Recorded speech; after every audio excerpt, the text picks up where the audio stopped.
अभी जैसे कुछ सालों में 3-4 सालों में आप भी देखते आ रहे हो कि जितना भी हमारा यूथ है, चाहे मैं यूथ बोल रहा हूँ कि जो कॉलेज पास आउट हैं, कॉलेज में हैं, ज़्यादातर बच्चे गवर्नमेंट जॉब के पीछे, एम्प्लॉयमेंट के पीछे जा रहे हैं। लेकिन हमें बोला जा रहा है गवर्नमेंट की भी तरफ से कि भाई एम्प्लॉयमेंट आपको मिलेगी, बच्चे उसकी तरफ मूव कर रहे हैं। लेकिन एट द एंड हमारे जम्मू के जो बच्चे हैं वो एम्प्लॉयमेंट के पीछे भाग रहे हैं, अपने 4-4 5-5 साल वेस्ट कर रहे हैं। उसके बाद भी वो बच्चे रैलीज कर रहे हैं या आगे निकल रहे हैं। तो उसके बारे में क्या कहना चाहोगे, जितने भी सालों में आपने देखा है? देखो ये ना, मैं अभी 2-4 दिन पहले किसी के साथ मेरी यही डिस्कशन हो रही थी। वो बाहर के हैं, मतलब दिल्ली में पढ़े हैं, दिल्ली में नौकरी कर रहे हैं। तो मेरी यही बात हो रही थी कि जो कैलिबर, ये मेरी सोच है, जो कैलिबर एक जम्मू के बच्चे में है वो शायद बाहर के बच्चों में नहीं है। जो इंटेलिजेंस, जो मेहनत करने का एक जुनून है वो जम्मू के बच्चों में ज़्यादा है। बट कहीं ना कहीं ये एक गलत चीज़ भी है कि हमारे बच्चे या हमारे जो यूथ है वो क्या करता है, 10 साल 7 साल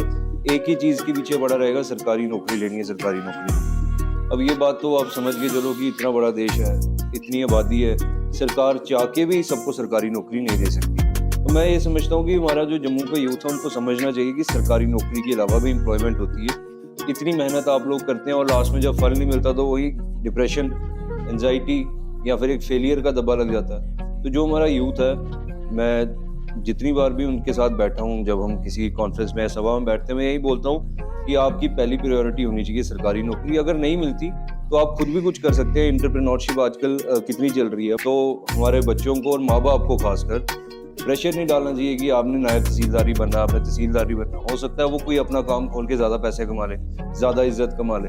हो सकता है वो किसी मल्टीनेशनल कंपनी में काम करके उस कंपनी को भी बढ़ा दे और अपना नाम भी बना दे। तो चीज़ों को हमने कमर्शियलाइज करके देखना और एक ब्रॉडर पर्सपेक्टिव पे देखना कि दुनिया कहाँ जा रही है और हमने कहाँ जाना है। बचपन से पिसा, बचपन से गुस्सा भरा, ऐसे हालातों में सुना था शेड